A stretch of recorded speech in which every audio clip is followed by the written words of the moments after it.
ಇವತ್ತು ಮಾತನಾಡುವ ಮಂಜುನಾಥ್ ಅಂತ ಹೇಳಿದ್ರೆ ಪರಮ ಪೂಜ್ಯ ಡಾಕ್ಟರ್ ವೀರೇಂದ್ರ ಹೆಗಡೆ ಅವರು.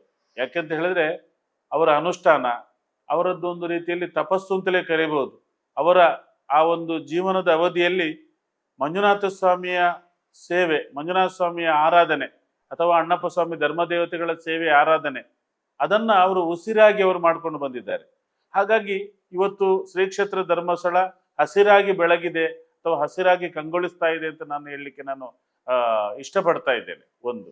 ಎರಡನೇದಾಗಿ ಏನು ಅಂತ ಹೇಳಿದ್ರೆ, ಪೂಜ್ಯರು ಅಥವಾ ಶ್ರೀ ಕ್ಷೇತ್ರ ಧರ್ಮಸ್ಥಳ ಅನ್ನೋದೊಂದು ಸಾಗರದ ಹಾಗೆ.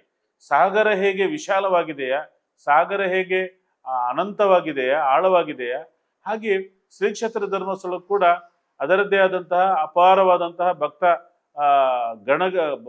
ಗಡಣ ಇದೆ.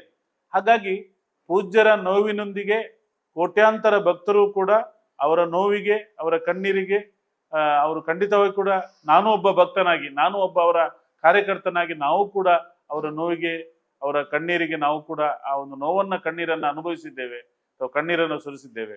ಹಾಗಾಗಿ ಪೂಜ್ಯರ ನೋವಿಗೆ ಅಥವಾ ಪೂಜ್ಯರ ಸಂತೋಷಕ್ಕೆ ಎಲ್ಲವನ್ನು ಕೂಡ ಮಾರ್ಗದರ್ಶನ ಮಾಡುವವರು ಯಾರು ಅಂತ ಹೇಳಿದ್ರೆ ಒಳಗೆ ಕೂತಿರುವಂತಹ ಮಂಜುನಾಥ ಸ್ವಾಮಿ, ಅಣ್ಣಪ್ಪ ಸ್ವಾಮಿ ಧರ್ಮದೇವತೆಗಳು.